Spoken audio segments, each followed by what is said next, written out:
ایک بزرگ تھے شاہ بقیُدین ابن مخلد. وہ کہتے ہیں مجھے پتہ چلا کہ اس دور میں نبی کریم علیہ السلام کی حدیث جو سب سے بہترین پڑھاتے ہیں وہ امام احمد بن حنبل ہے. کہتے ہیں میرے دل میں لو لگ گئی، حالانکہ میں امیر گھرانے سے تھا. میں کشتی میں بیٹھا امام احمد بن حنبل کے پاس آنے کے لیے، رستے میں طوفان آ گیا، کشتی ہچکولے کھانے لگی. کسی طریقے سے ایک جزیرے کے ساتھ جا کے کشتی لگی، ٹوٹ گئی، بکھر گئی. میں جزیرے پہ اتر گیا، اور بھی کئی لوگ تھے. ایک مہینہ وہاں رہنا پڑا. بارشیں ختم ہوئی، موسم ٹھیک ہوا تو ایک کشتی دکھائی دی آتی ہوئی.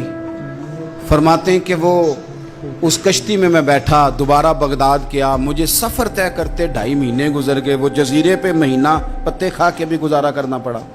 نکلا تھا علم حاصل کرنے. جب بغداد شریف پہنچا، لوگوں سے پوچھا امام احمد بن حنبل کا مدرسہ کہاں ہے؟ انہوں نے کہا وہ مدرسہ تو بند ہو گیا ہے، وقت کا بادشاہ مخالف ہو گیا، مسجد مدرسہ سیل کر دیا. امام صاحب کہاں ہیں؟ کہا گھر کے اندر قید ہیں. ان کے گھر کو سب جیل بنا دیا، چاروں جانب پولیس کھڑی ہے، اور ویسے بھی بغداد میں کرفیو ہے، ہر چوک چوراہے میں پولیس والے کھڑے ہیں. شاہ بقیُدین کہتے ہیں اتنا کچھ سننے کے باوجود بھی میرا جذبہ ٹھنڈا نہیں ہوا. وہ مہینے میں سفر کی صحبتیں، گو سنا تھا کہ آستانہ یار دور ہے، پر ہم نے بھی ٹھان لی تھی کہ جانا.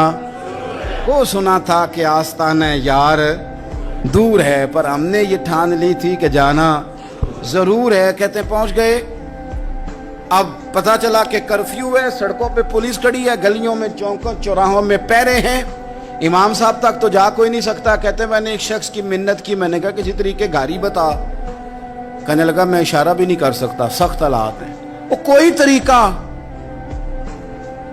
میں نے جب زیادہ تڑپ کے کہا تو وہ شخص کہنے لگا میں ان کے گھر کے قریب تجھے لے جاؤں گا اور گزرتے وقت صرف آنکھ کا اشارہ کروں گا.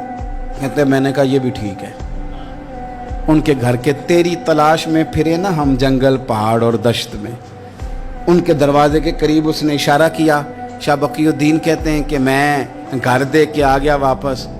اب میں سوچنے لگا کہ کیسے امام صاحب تک پہنچنا ہے. بڑی تجویزیں سوچیں، بڑی تجویزیں. کام والا بن جاؤں، پھیری لگانے لگ جاؤں. پھر سوچا کہ اگر میں کچھ بیچوں گا ریڑھی پہ رکھ کے تو کوئی خریدنے نکلے گا، کوئی نہیں نکلے گا. کس طرح کروں، کیا کروں، بڑی سوچیں. بالآخر میں نے طے کیا. اللہ اکبر.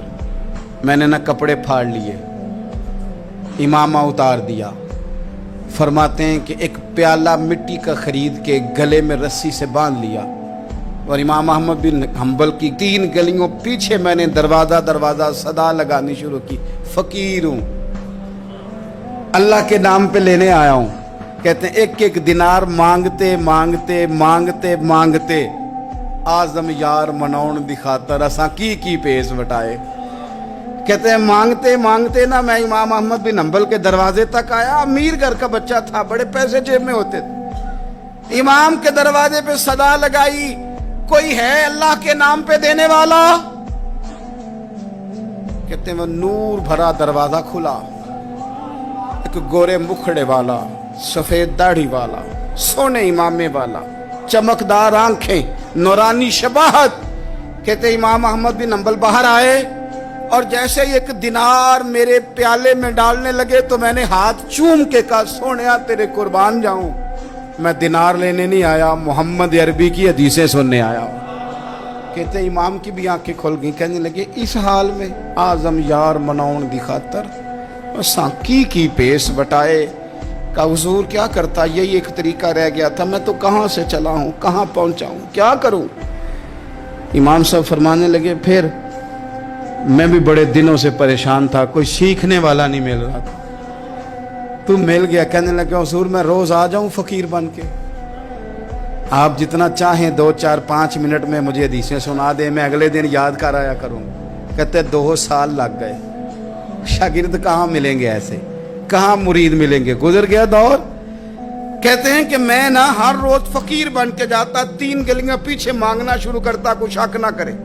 2 سال دروازے پہ جاتا، آگے پیالہ کرتا، امام 1 دینار ڈالتے اور مصطفیٰ کی حدیثیں سناتے. کہتے ہیں حالات بدل گئے.